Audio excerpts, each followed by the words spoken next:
Hello everyone, welcome back to my channel Mahua দাসের আরও একটা রেসিপি ব্লগে সবাইকে ওয়েলকাম।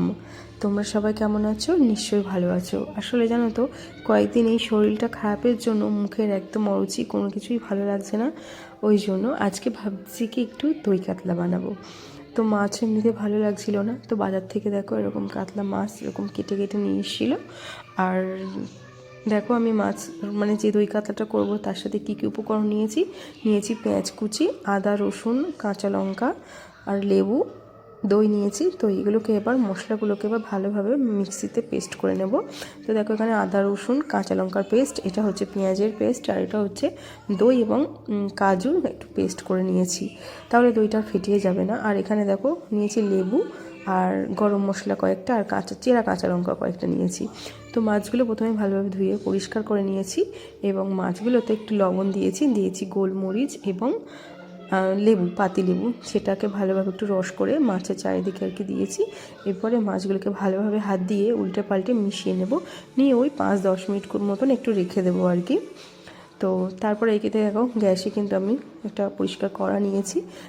কড়াটা গরম হয়ে গেলে কড়াতে দিয়েছি সরিষার তেল। আর এই সমস্ত রান্নাতে জানো তো একটু সরিষার তেল দিলে রান্নার টেস্টটাও ভালো আসে। তো তেলটা গরম হওয়ার অপেক্ষায় রয়েছি, ভালোভাবে খুন্তি দিয়ে দেখছি তেলটা ভালোভাবে গরম হয়ে গেলে তাতে কিন্তু আমি ওই যে মাছগুলো ম্যারিনেট করে রেখেছিলাম ওইগুলো একে একে দিয়ে দেবো।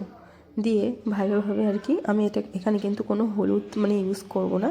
তোমরা কিভাবে করো দই কাতলার রেসিপি সেটা কিন্তু আমাকে জানিও, বা কাতলা মাছের আরও রেসিপি থাকলে সেটা আমাকে জানাতে পারো। আর আমার যদি কোনো ভুল হয় সেটা আমাকে বলো প্লিজ। তো দেখো এখানে মাছ ভাজা হয়ে গেছে। তো আমি কিন্তু সেই কড়াইয়ের মধ্যে কয়েকটা একটু রসুন কুচি দিয়েছি, এটা অপশনাল, দিতেও পারো না দিতেও পারো। আর আমি দিয়েছি গরম মশলার কয়েকটা গোটা গরম মশলা ছিল সেটা দিয়েছি। দিয়ে ভালোভাবে নাড়াচাড়ার পর দিয়েছি আমি পেঁয়াজ বাটাটা দিয়েছি ভালোভাবে, আর এগুলো মাছগুলো ভেজে রেখে দিয়েছি, তো সেটাই দেখালাম। আর তারপরে কিন্তু আদা রসুন এবং কাঁচা লঙ্কার যে পেস্টটা ছিল ওটা আমি দিয়েছি, দিয়ে একটু স্বাদ মতো লবণ দেবো, দিয়ে মশলাটাকে একটু ভালোভাবে নাড়াচাড়া করব।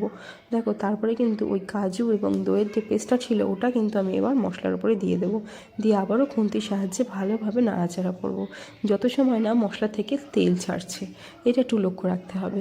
তো দেখো মশলা থেকে আমার কিন্তু বেশ তেল ছাড়া শুরু করে দিয়েছে। তারপরে আমি কিন্তু দিয়েছি চেরা কাঁচা লঙ্কাগুলো। আর তোমরা চাইলে না এখানে লঙ্কার গুঁড়োটাও ইউজ করতে পারো, সেটা অপশনাল, দিতেও পারো না দিতেও পারো, অনেকে দেয় না, আবার আমি দিয়েছিলাম মুখে যেহেতু স্বাদ নেই ওই জন্য পুরোটাই নিজের মতন করে। তো দেখো আবার একটু দিয়েছি চিনি, দিয়েছি হালকা একটু মিষ্টি মিষ্টি হওয়ার জন্য। তারপরে কিন্তু আমি মাছগুলো একে একে দিয়ে দেবো, কারণ গ্রেভিটা একটু বেশ মাখো মাখো হলে আমি মাছগুলো দিয়ে দেবো।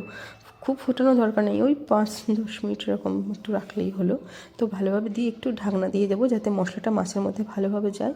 তো আমার কিন্তু প্রায় হয়ে গেছে। এরপরে একটু শুধু ঘি দিয়ে দেবো ওপর থেকে এবং দিয়ে দেবো আর কি গরম মশলা, ব্যাস রেডি দই কাতলা।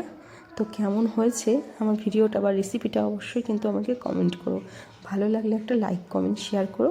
ফিরে আসছি নতুন কোনো রেসিপি বা ব্লগ নিয়ে, ততক্ষণ ভালো থেকো, সুস্থ থাকো।